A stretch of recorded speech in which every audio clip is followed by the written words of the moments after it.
उत्तर प्रदेशના મુખ્યમંત્રી આજે પણ નિર્ણયોની વણઝાર કરી જે બાદ ઉત્તર પ્રદેશનું પોલીસ તંત્ર હરકતમાં આવ્યું છે। યોગી આદિત્યનાથ મહિલાના પોલીસ મથકનું નિરીક્ષણ કરવા પહોંચ્યા। યોગીના આ સરપ્રાઇઝ ચેકિંગની ઉચ્ચ કક્ષાના અધિકારીઓને કોઈ જાણકારી ન હતી। માનવામાં આવે છે કે સીએમ આ પ્રકારના પગલાં લઈને એવો મેસેજ આપવા માંગે છે કે અધિકારીઓ હંમેશા જાગૃત રહે। યોગી આદિત્યનાથે સ્કૂલ કોલેજોમાં શિક્ષણની ગુણવત્તા સુધારવા માટે મહત્વના નિર્દેશ આપ્યા છે। મુખ્યમંત્રીએ આદેશ કર્યો છે કે શિક્ષકો सादा कपड़ा पहरीने शाळामां न आवे अने पोताना पहेरवेशनुं खास ध्यान राखे। तो शाळा परिसरमां कारण विना मोबाइलना उपयोग पर लगाम लाववानो पण निर्देश आपवामां आव्यो छे।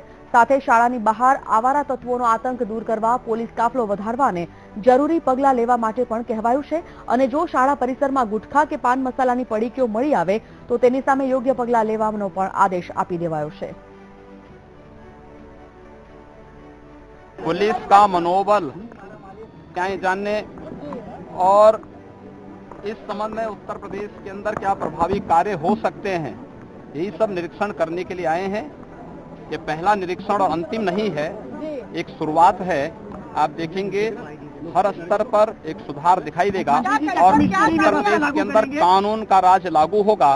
उत्तर प्रदेश के अंदर जो भी आवश्यक होगा, उत्तर प्रदेश की जनता के हित में हम लोग वह कदम उठाने में हिचकेंगे नहीं। उत्तर प्रदेश की जो महान जनता ने छप्पर फाड़ के दिया है, उसके एक एक वाक्य को उत्तर प्रदेश सरकार पूरा करेगी।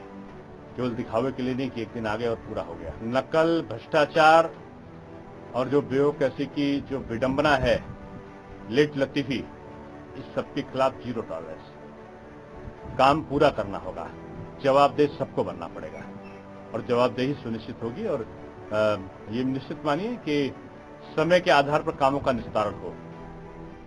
तो बीजी तरफ परीक्षामां नकल रोकवानी दिशामां पण सरकार पगलां लेशे। आ मामले यूपीना उपमुख्यमंत्री वीडियो कॉन्फरन्सथी विविध जिल्लाओना अधिकारीओ साथे चर्चा करशे अने जरूरी सूचनाओ पण आपशे।